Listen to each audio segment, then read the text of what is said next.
The bullying started when Noah was 5. He was always small for his age, speckled and freckled with a shock of copper hair. He was an easy target. I kept telling him to hit back, to stand his ground. That's what I had done when I was little. But Noah wasn't me. He was gentle and kind. I have to keep reminding myself that. He liked to read and loved to watch Star Trek with me. He was a good kid. It was just a shame no one else could see it. His mum died when he was 8, leaving me as his sole parent. I tried my best, still do. But I'm not his mother. I'm not as gentle or kind, and my smiles don't light up a room. It's hard doing it all alone. He misses her. Missed her. She left a hole, and no one else can fill it. He came home from school one day and told me he had made a friend. Martin. I was happy for him. I thought it would be good for him, and that it would bring him out of his shell. I assumed it was some other kid whose peers deemed him weird, and that they could take comfort in their exile with each other. He'd go to Martin's after school, and come back smiling and happy. I was so relieved. Then one day, Noah didn't come home. I waited half an hour in the hopes that he was just late, and that he'd lost track of time. When he didn't show, I started to get worried. I began wandering the streets looking for him. I knocked on half the doors in the neighbourhood before I finally called the police. They were worried too, especially when I told them Noah wasn't the sort of kid to stay out all night. He was missing for a total of 2 days. I can't tell you the terror I lived through. I didn't sleep, I didn't eat. I wandered the streets, shouting his name. All the bullies from his class suddenly found their conscience and helped by posting flyers about the town. Their parents came round with plates of food and offers of help. It takes a tragedy to make people see you, to make them help. Martin never came. You see, when the police went to school to find out Martin's address, they found that there was no Martin in Noah's class. There were only 2 Martins in my small town, in fact. One was a local sex offender, and the other an elderly man up Pinewood Avenue who was bedbound. It goes without saying that I feared the worst. Then they found him. When I got the call, I thought I'd be driving to a mortuary, but they sent me instead to a hospital. I got a speeding ticket trying to get there as quickly as I could. My head was buzzing. What had happened to him? Was he all right? My little Noah. When I arrived, a policeman ambushed me. He took me into a relative's room. His face was grave, and I could have wept, standing there, waiting. We found him in Magnolia, he said. He's completely uninjured. There's no sign of any assault. But he's... Why does there always have to be a but? Why couldn't he have been fine? Why couldn't he have wanted to come home and watch Star Trek with me? My relief died like fire in the rain. He's not responding well. We found him in an abandoned house. He was sitting alone in a room. He had been fed and watered. From all evidence at the scene, there appears to have been no restraints nor any kidnap. We're still investigating, but Noah isn't exactly forthcoming with any information. The doctors are hopeful that your presence might change that. He was in a bed, cross-legged and staring at the ceiling. He didn't even look at me as I entered. Something was wrong. 100,003, he said in his feeble little voice. Sunlight crept in through the blinds and blanketed him in strange bars. 100,002? Noah? It's Dad, I called out to him. My words didn't seem to reach him. He was in his own world, just counting. 100,001. 100,000, he said. 99,999. Mr. McMahon, a doctor said. He was old and grey. His face was as grave as a policeman's. I'm Dr. Old. I'm a child psychiatrist in charge of your son's care. I have a few questions for you. Firstly, I want to promise you that we are doing all we can to help Noah. Why isn't he speaking? Why is he counting? I asked. Does your son have autism? Or any mental conditions? Is there a history of schizophrenia in your family, or his mother's side? He asked, providing me with no information. No autism, no schizophrenia. He's got nothing like that. Why is he like this? What's going on? Please, Doc. I glanced at him again, still counting away. I looked at my son. Noah. He is eating and drinking. He has no injuries nor any fever. My initial guess was early presenting schizophrenia, yet without any family history and his lack of reaction to medication, I find it unlikely, Dr. Wood said. To be quite honest, Mr. McMahon, I am at a loss. I have called in a colleague of mine from another hospital for a second opinion. I was hopeful he might have reacted to you. While I can rule out any physical assault, I cannot dismiss a possibility of some sort of trauma that has caused Noah's change in behaviour. That sicko had hurt him in some way. He might not have laid a hand on him, but he put something in Noah's head. I became sure of it then. Martin. His friend hadn't been some kid from class, but the neighbourhood creep who had taken advantage of his loneliness. It wasn't easy leaving Noah in the hospital, but I was too angry to be of any real use to him there. A few of the dads from Noah's class told me where the creep lived. They offered to come along and help, but I didn't want to get them in trouble. This was my burden to bear. I had been such an awful father. I should have known who my son was hanging out with after school. I should have. Mindy would have. He lived in a rundown apartment complex. Graffiti had been scrubbed off the walls, leaving only a thin smear of red and blue. I didn't knock. I plunged his door open. The disgusting lout was sprawled out on his couch, with a roll-up between his thin, dried-up lips. Before he could react, my fist went burrowing down onto his face. The sounds of him grimacing filled me with perverse pleasure. He looked confused and tried to scramble away. What the? Who are you? The slimebag said. Noah's father. What did you do to him? I punched again and heard his nose breaking. The 10-year-old boy you've been grooming. I ain't been grooming any 10-year-olds, Jesus fuck, he exclaimed, his forearms across his face defensively. I stopped punching. That missing kid. I told the cops already I ain't got nothing to do with that. I'm on the register, sure. Nothing to do with any kids. I'm not a... Christ. It was a misunderstanding with a girlfriend that got me put on. No kids, I swear. I don't have anything to do with your kid. Believe me, please.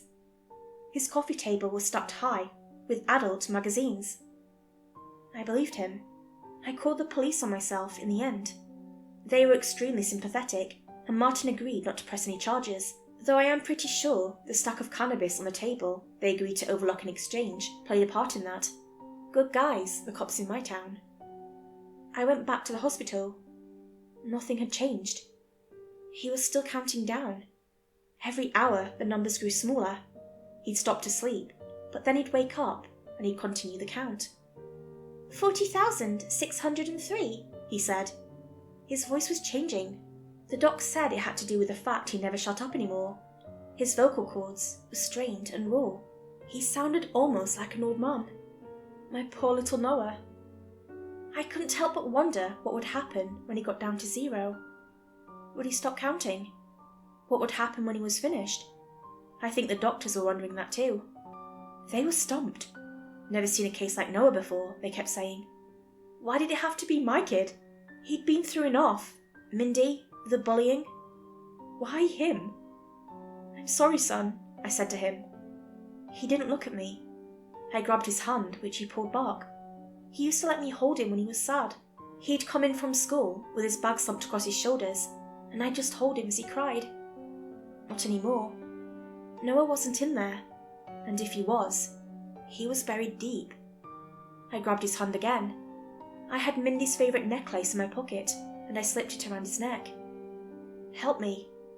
I looked to the sky and hoped she was up there. Maybe you can reach him, I thought quietly.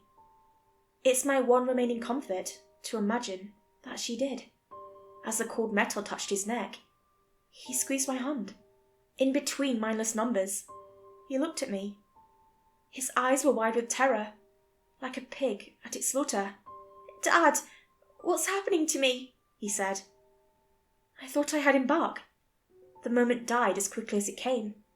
The light switched back off, and I was in the dark abyss again, searching the cold nothing for a thread of the sun I loved so much.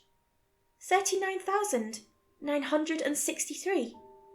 It isn't fair. Life. If God's real, he sure likes giving us more than we can handle. We were getting down to double digits. I was sitting at his bedside and the doctors had gathered like a swarm. My tragedy was a show to them. They could go home and leave it behind. My head was in my hands. I was scared. I don't know why. Unease hung in the air like a cloud. Something wasn't right. I knew that. The son I loved felt further away with every stray number.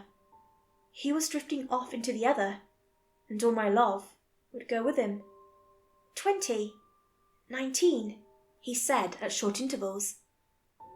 There was jotting on clipboards and nurses that had paused, wordless. It felt like something was going to happen. 18, 17? I thought about when he was a baby, so tiny I could hold him with one hand. I thought of that first word, so pure and innocent, da, da, da. I thought about leaving him at school for the first time in his little uniform, with the blue blazer, and the tears when he came home with mud on his knees from being pushed over. I thought about Mindy, and how they snuggle up together in bed watching some kids' films. All those fragile moments crowded my head, and for a few seconds I was warm from the love of them. All the while, the numbers grew smaller. 5, 4, 3, 2... There was a pause before it came. The doctors held their breath. Somewhere behind me, a nurse dropped her pen, and it fell to the ground slowly, as if gravity didn't work anymore. It rolled around on the floor, like a spinning heart with no momentum. 1. He started convulsing. His eyes rolled to the back of his head, just little pools of white. His little body, every inch of which I adored and loved, thrashed around as if electricity was coursing through it. The nurses and doctors pushed me out of the way. All I could do was watch, as my world crumbled into nothing. Then he stopped. There was a moment of calm. He slowly pushed his way out of the nurse's grip, and he sat up. I felt hope reach a crescendo within me. He's back, I thought. He's home.